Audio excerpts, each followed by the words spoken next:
Jura? Juro. Vai, 1, 2, 3, já.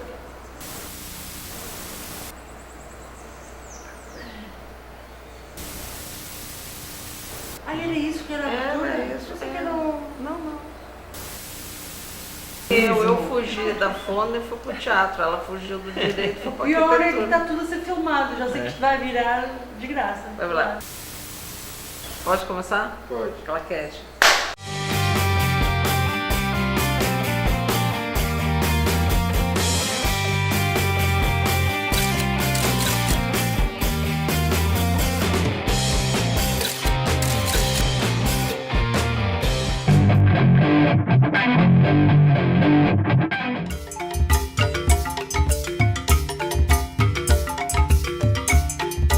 A gente hoje vai fazer um diferenças diferente. Eu acho que a gente nem imagina que isso pode ser uma diferença, mas isso faz muita diferença na vida de todo mundo que é gente.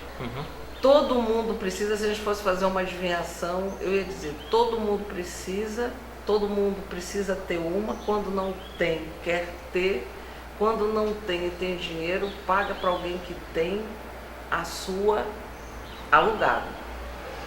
Aí quando a gente fala aluguel, a gente mais ou menos já consegue imaginar que a gente está falando de moradia, de casa.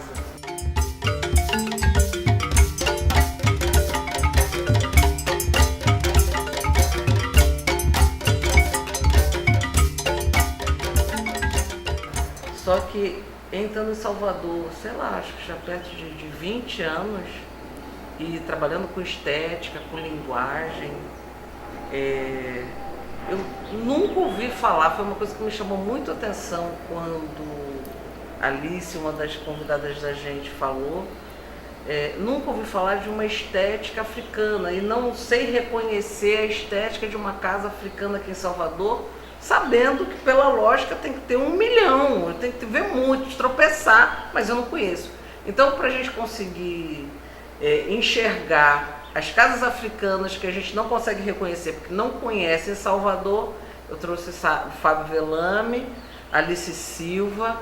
Alice é advogada com mestrado em arquitetura e Fábio é arquiteto e arquiteto mesmo, né? A tua vida inteira ficou ao redor de tijolo e cimento. Eu sou quase pedreira, sou uma pessoa quase formada na área. Gosto de ser pedreira, gosto de mestre de obra, adoro obra, invento minhas doideiras, que não estão presas a estética nenhuma, a minha própria. E vamos começar falando o que é moradia, que é uma demanda, eu acho que é uma das demandas mais básicas do mundo. Todo mundo precisa de casa, todo mundo quer ter uma casa. Cheguei a fazer um programa há pouco tempo atrás que uma faxineira falou que se tivesse um cartão de crédito e ele desse 10 mil reais, ela dava entrada numa casa. Veja o juro do cartão de crédito para a gente conseguir imaginar o tamanho do sonho que é ter um lugar seu para morar. Qual a influência africana que a gente vê no meio dessa demanda de casa? Porque Salvador é uma cidade que tem só demanda de moradia.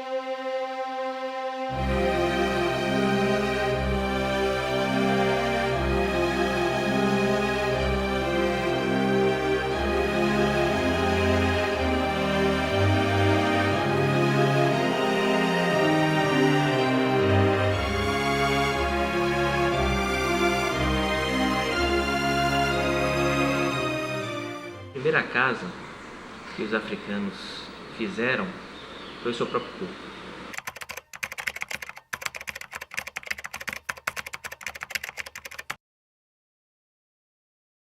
Quando eles vieram desterrados da África, na condição de escravos, trazidos pelos navios negreiros, eles foram desterrados completamente de suas relações familiares, pessoais, sociais e culturais, e trouxe tudo isso no navio negreiro através do seu corpo.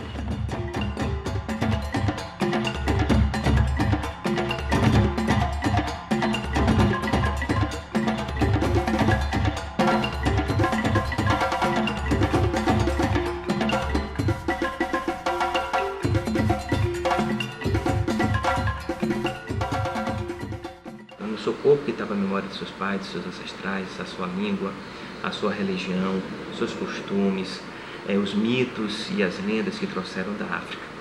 E durante o período da escravidão viveram das formas mais diversas, né, nas senzalas, nas plantações de café, das cana-de-açúcar, nas cidades, morando em sótãos, em quintais, em porões.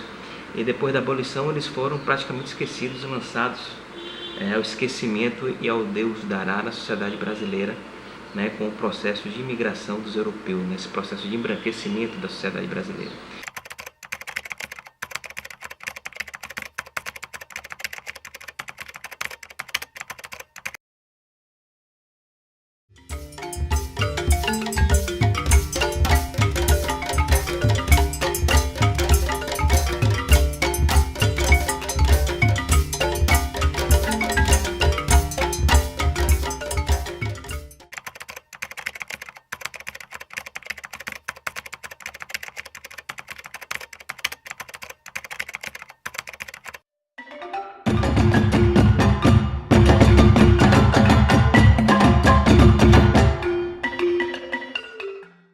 Mas, no entanto, eles não desapareceram, não foram eliminados, né, extirpados da sociedade. Eles continuaram resistindo, como sempre resistiram aos 4 anos de escravidão, e começaram a ocupar, né, o interior do país, ocupar as periferias da cidade.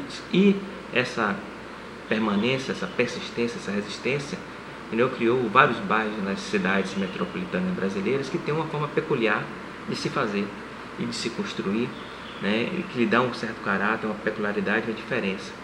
E o núcleo, né, desses bairros, desses locais, geralmente são os locais e os territórios por excelência do negro no Brasil, que são os terreiros. Então a diferença, né, de construção desses terreiros, que vão se espraiar nas casas, né, que vão ser esses elementos estruturantes dos bairros populares e negros, tem uma especificidade. E essa diferença dessa permanência africana, que no Brasil vai ser ressignificada para uma cultura afro-brasileira, ela não se dá do ponto de vista formal, do ponto de vista estético ocidental, que a gente aprende na academia, nas bancas das aulas de arquitetura.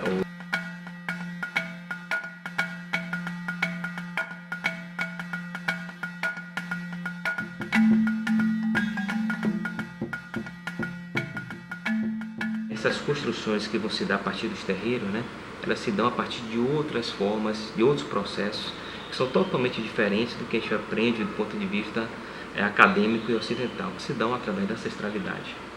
Olha, deixa eu fazer perguntas assim, bem curiosas e bem ignorantes. Mas assim, a gente está acostumado, eu morava antes nos Barris e a minha casa de lá tinha mais de 100 anos. Então tinha aquele tijolo assim, que não era cozido ainda, era uma coisa enorme. Um adobe. E agora o mesmo tijolo maciço é pequenininho assim, né? A casa africana era construída com o quê? É o pau a pique. O pau a pique é de índio ou é de africano? Porque são coisas que a gente vê, mas a gente não sabe de onde vem, né? Então, boa parte da arquitetura de terra veio da África. A região da África Banto, né, na Congo, de Angola, da África Meridional e também da África Ocidental, né? E além dessa questão da técnica em si, tem toda a simbologia que está empregada na técnica. Então, e aí eu pego o terreiro como referência. Então, na tradição Jeje, por exemplo, quando você vai fazer algum ritual, né, os rituais do Bra, do Boitá, do Zandró, antes de fazer o rito naquele espaço, eles revestem um piso. E revestem um piso com argamassa, com a terra, misturado com costume de boi, né, que é uma forma de espantar os espíritos maléficos e purificar o ambiente.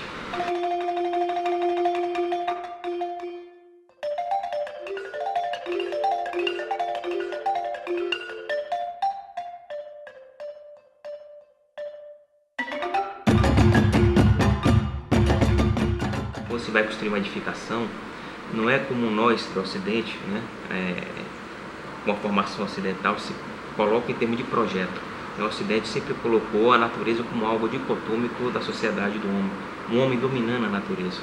E essas arquiteturas que vieram da África, que foram produzidas por africano no Brasil, que tem como os terreiros a referência, sempre tem uma relação de continuidade entre arquitetura, o homem e natureza. Então, como é que eles constroem, né? A primeira coisa é eles pedirem, né, licença aos ancestrais. Né? São os divindades, os orixás, os vudus, os inquis que vão definir onde vai ser feita a construção e de que maneira vai ser feita.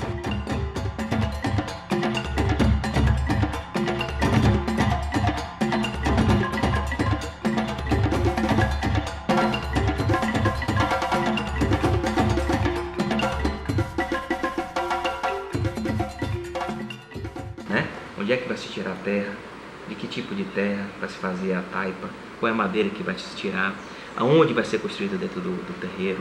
E as pessoas, no processo de construção, elas vão ter que passar por purificações do corpo, né? Tomar banhos de águas lustrais para poder purificar o corpo, para pegar aquela terra, pegar aquela madeira que geralmente tem que ser dentro do terreiro, né?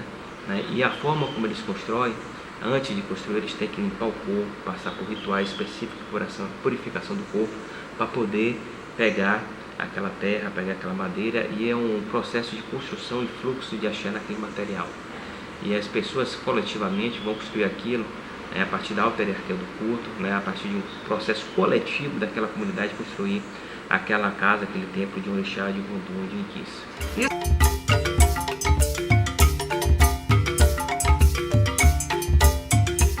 A gente não tem mais, vamos dizer assim, interferência quando um prédio está sendo construído. A gente não tem mais essa interferência que na África existiu, que foi trazida para aqui. Então a gente inventou um jeito brasileiro de dizer, bom, agora que já está feito, a gente não pode interferir em nada, vamos chamar alguém para fazer aquilo que não pôde ser feito na hora que a casa estava sendo construída. Exato. É isso? Sacralizar o espaço. Aí tem a sacralização do espaço. Sacralizar o ambiente, purificar o ambiente, equilibrando as energias daquele ambiente para você ter uma vida no fluxo do dia a dia, cotidiano, mais equilibrado. Isso é uma reminiscência dessa prática africana. Agora, esse choque completo é um oposto completo, quer dizer, essa preocupação com aquilo que não se vê, mas que na verdade é o importante, porque é o que passa invisível, é o que é invisível, exatamente. mas que é tão importante. E nós no mundo ocidental ficamos preocupados com isto aqui é bonito, as pessoas vão gostar. Como não é nem o bonito ou o feio, mas aí eu vou passar a pergunta para a Alice, que é o externo. Sim. Enquanto, diante do que o Fábio está dizendo, a gente está vendo que é uma busca de interno, de alma, de limpeza do espírito, de limpeza do lugar onde seu espírito repousa. A gente vive um momento que nunca foi tão externo. Vem ficando externo, mas agora ele está totalmente externo. Totalmente externo, mas tão totalmente externo que a pessoa tira uma foto, faz uma selfie na boca do tubarão e perde a noção de que o tubarão, aquela boca, come a cabeça dele.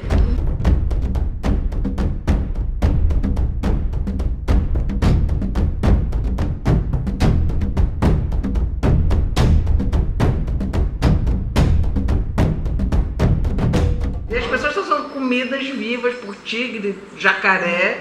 Porque perde a noção de que aquela selfie coloca a própria vida da pessoa em risco. Quer dizer, como é que vocês lidam, Alice, principalmente que sai de uma profissão tão abstrata como o direito, que o direito vai do ponto de vista de quem vê o direito, né? Se o cara tá me escravizando, ele não acha que está me escravizando, ele acha que está me ajudando.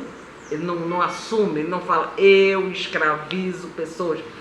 Como é que você vê, Alice, essa coisa externa, exposta, externa, que vai perdendo o sentido? Porque chega uma hora que você bota mármore, depois bota não sei o quê, mas não traduz nada, não traduz nem quem é você. E como é que você sai do direito para cair na arquitetura? Bem, a questão desse externo é preocupante. Porque eu entendo que a casa, ela é o nosso abrigo, é a nossa morada.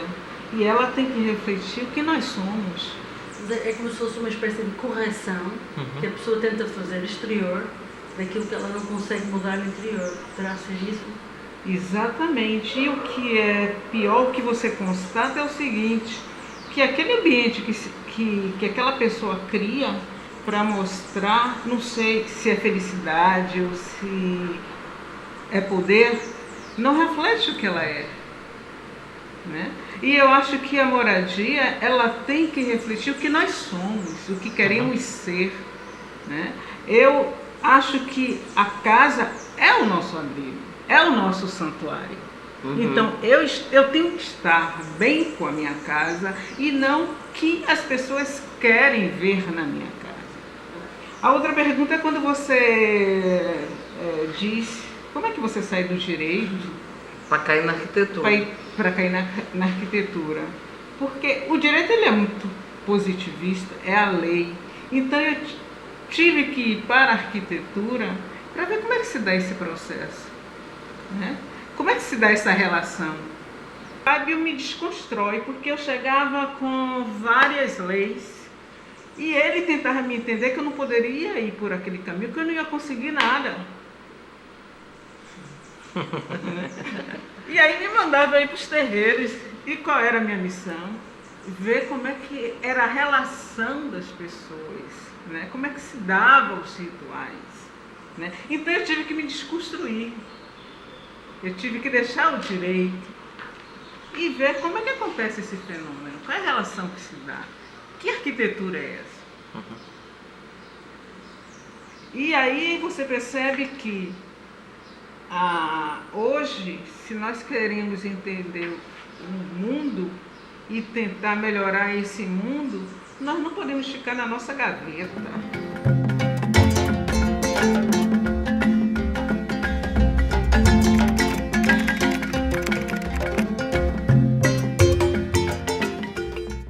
Precisa ver que lá no gráfico de pizza tem gente, tem pessoas que estão com saúde ou com alguma doença e que precisam de cuidado, precisam de escola, precisam ocupar um lugar, porque num dado momento não basta a casa, mas você vai aumentando a sua relação com o mundo através daquele lugar que você ocupa, né? Então não era só o visível, era o que é o invisível que está por trás disso. O que é que você quer proteger, acautelar? O que você aprendeu na arquitetura que te mudou como advogado? O que eu aprendi é que a gente precisa ouvir as pessoas, né? Tentar sentir o que elas querem nos passar, né? Para traduzir esse sentimento e tentar mostrar que elas são diferentes e que é preciso que essa diferença seja resguardada, seja reconhecida. E essas populações negras nos ensinaram que a primeira coisa que se faz ao ir no terreno é sacralizar aquele espaço. Faz um buraco no chão, plantar o axé da casa. E no momento que se planta o axé da casa, você está cosmizando aquele espaço, está tornando aquele espaço o habitat do Deus e dos ancestrais. Então você qualifica o espaço através de ritmos, através da dança, através dos rituais. Então são outras formas de você se interagir com o indivíduo, como ser humano, com o espaço, com o território, que se dão através de outras práticas que não é essa nossa herança ocidental, racional, de tratar o espaço como algo, como um objeto.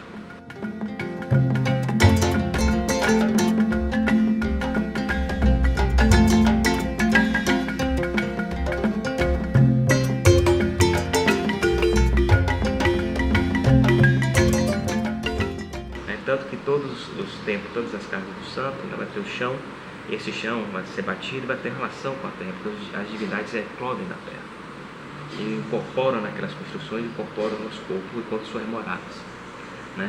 Então quando a gente fala em construir, né, a gente só constrói para habitar. A gente habita, né, para mostrar uma maneira de habitar o mundo. Porque 70% das cidades brasileiras, no caso de Salvador, são bairros negros, são bairros pobres, e a população negra.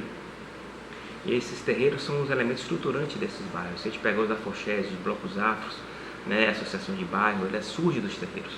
E a forma de viver, de morar, de construir dos terreiros, ele emerge, ele eclode para todo o bairro. Então, se pararem para analisar, por que chamam o pai de santo, mãe de santo, filha de santo? Porque quando esses africanos chegaram no Brasil, eles não tinham mais família. Quando eles saíam do tronco, né, que dava o alento, era um mais velho, uma mulher, que naquele momento passou a tê-lo como filho. E ele tê-lo como pai. Isso é produzido nos terreiros. E aí quando vai para a escala da cidade, né, vai para o bairro, também isso reverbera. Ela transborda desse espaço, começa a ter uma forma de habitar aquele bairro. Então o que acontece? Por que nas bairros populares você tem um vizinho como tio e tia? Né? Ou aqui mesmo no centro tem gente que chama a minha Ana, ô mãe.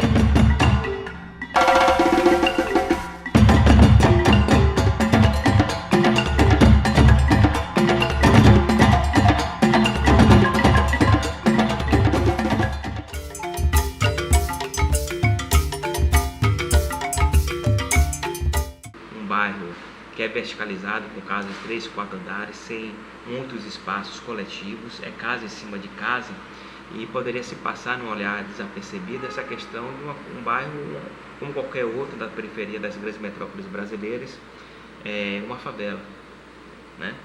Mas onde está o africano nesse bairro, nessas parcialidades, nessas arquiteturas, nessas construções?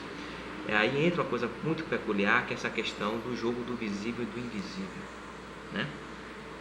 E aí onde está o africano estará onde está o verde, no detalhe, né? Num jarro na porta, um jarro em uma janela, né? Numa laje batida, onde você vai ter uma criação, uma plantação de ervas para o uso do cotidiano, de ervas medicinais ou apenas uma aparência estética, mas tem um valor sagrado de proteger a casa, de ter um elemento em transição.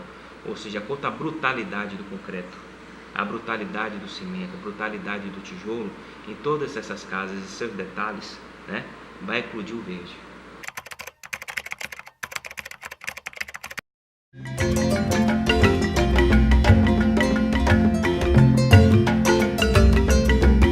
A gente não ouve, não participa de encontros de arquitetura que debatem a arquitetura africana, porque a arquitetura africana também tem uma parte espiritual, que a arquitetura, vou dizer um nome que não é com má intenção, que a arquitetura comum não alcança ou não vê.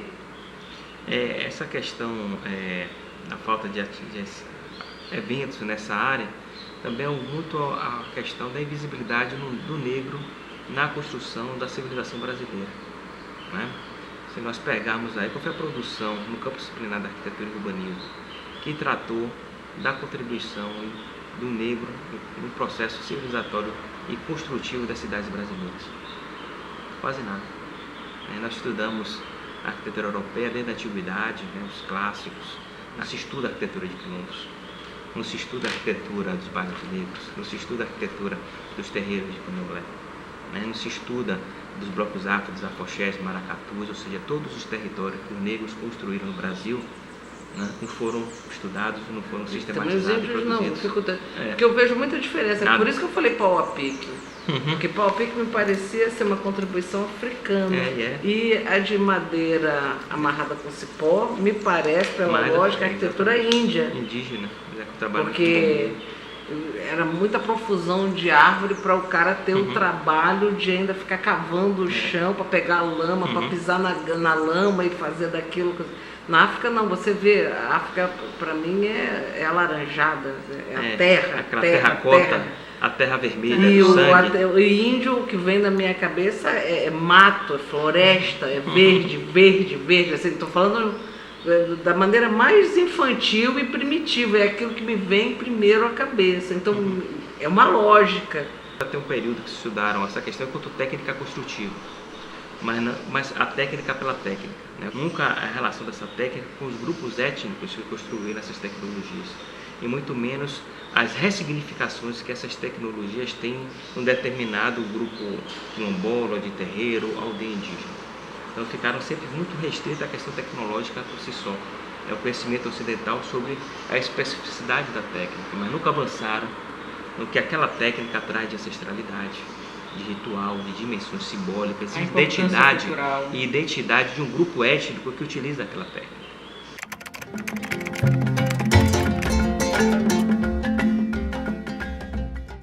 Uma coisa é a construção e a casa, né? Então, o pessoal construir um prédio de 20, 30 apartamentos não é uma construção, ela passa a ser uma habitação no momento que o homem entra naquele lugar. Tanto que o termo lar, vem de Lares, que é um autor francês, de Fustel de Coulanges, que tem um livro chamado Cidade Antiga, que vai mostrar que os lares nada mais era do que um fogo aos ancestrais, aos patrícios que ficavam na entrada das casas. Os grandes patrícios eram referência aos ancestrais, aos mortos, que davam legitimidade à sua casa. Daí o termo lar, vem de Lares, desse fogo sagrado, e referência aos ancestrais. E as pessoas acostumaram a construir casas, mas esqueceram como ter um lar.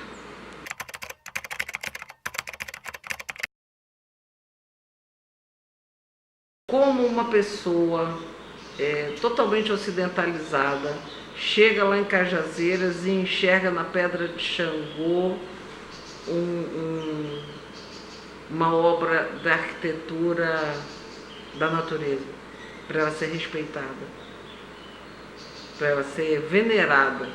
Eu vejo uma relação de história, quer dizer, se ela dava salvação aos negros que fugiam, então ela acaba sendo venerada pela tradição de que ali era um dos portais da salvação dos escravos. Mas eu não sei se existe...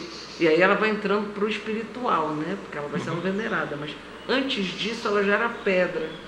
E antes disso há um orixá que é o responsável pelas pedras. Então são saberes que se misturaram. Sim. Então, são saberes que se misturam e que convivem, né? A Pedra de Xangô, ela é uma arquitetura. Agora é uma arquitetura... Outra natureza. Sem porta. É uma arquitetura da natureza. É uma arquitetura que abriga o sagrado. É uma arquitetura que impacta. Logo quando você... Impacta mesmo.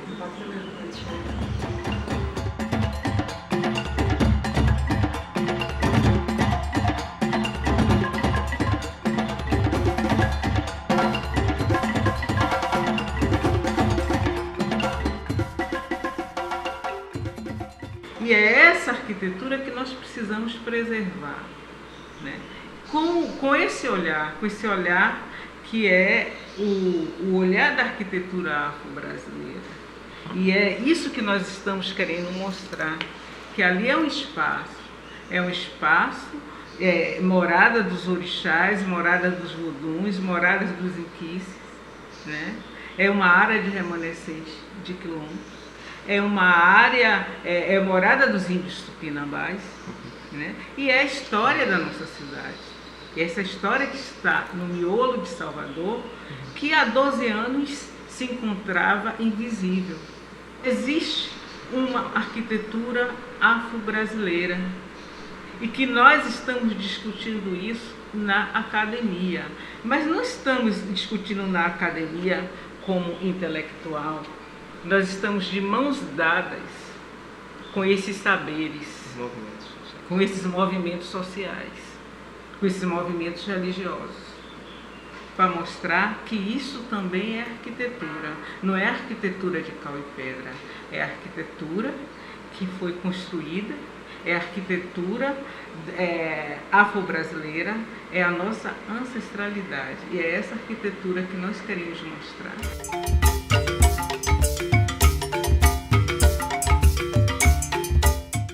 Existe alguma possibilidade da pessoa estar frágil na sua habitação por alguma circunstância da vida e ao sair da sua habitação, de alguma maneira conseguir ter energia, ser alguma rotina que permita que ela se proteja para sair para o mundo? Algo que pode ser feito dentro da casa, né? É o resgate dos indivíduos com o lugar e com sua própria temporalidade. Porque os sistemas nos roubam o tempo. O que nós temos mais de precioso na vida, né, é o tempo. E nós temos que permear nossa casa com a nossa temporalidade.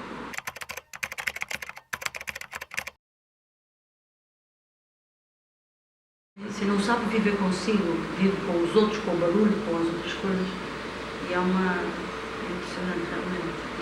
E parece aquilo que eu ouvi agora, essas coisas, esses pormenores, esses pequenos comportamentos, digamos assim, são simples, pode qualquer pessoa fazer, porque não exige dinheiro. É claro. E faz a diferença. E já que nós estamos no programa Diferença... Muito bem. Bang Latino, então, para resumir, para terminar, eu digo que faz muita diferença você saber a diferença entre viver e sobreviver. O que a gente está falando aqui é de vida. E o que a gente está tendo lá fora, muitas vezes, inúmeras vezes, é só sobrevida. E só sobrevida é muito pouco para quem veio viver. Tá? Beijo, tchau, Bang Latino. Eu me lembrei agora que é costume no terreiro, quando amanhece, eles despacham, né? É. Pega a água e despacha. É. O que é despacho? Joga. Joga. Água no chão É, três vezes. Né? para lavar. E quando eles saem e retornam, Também. tem que passar água na cabeça para entrar. Ou seja, você quando sai, você pede proteção. E quando você A chega. letra também.